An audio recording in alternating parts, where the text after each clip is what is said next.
जे बेटा देवी दोसरा पे गाना गाबल भुला देवी रे मिथुनवा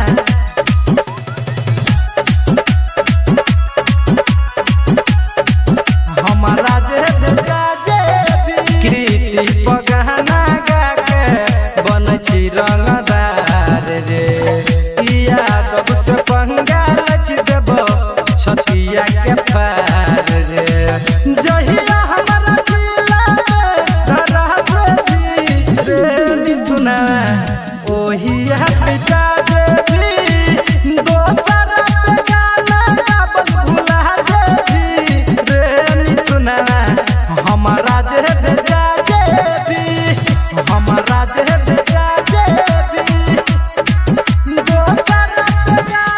Music by DJ Umesh, Shukipur Bazaar.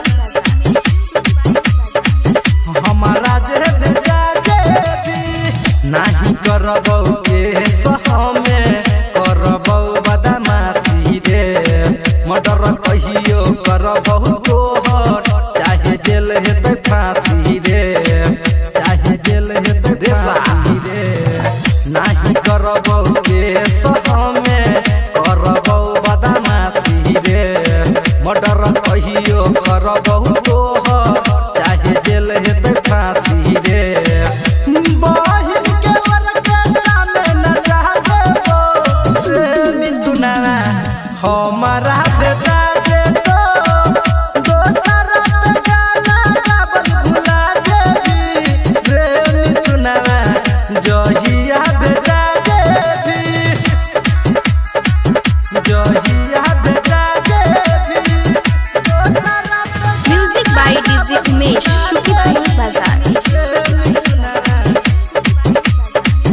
जहिया बेटा देवी मिथुन कुशवाहा तोर बहिन छौ छिनार रे बैठ के दुनू ओकर भई गेलौ अनार रे मिथुन कुशवाहा तोर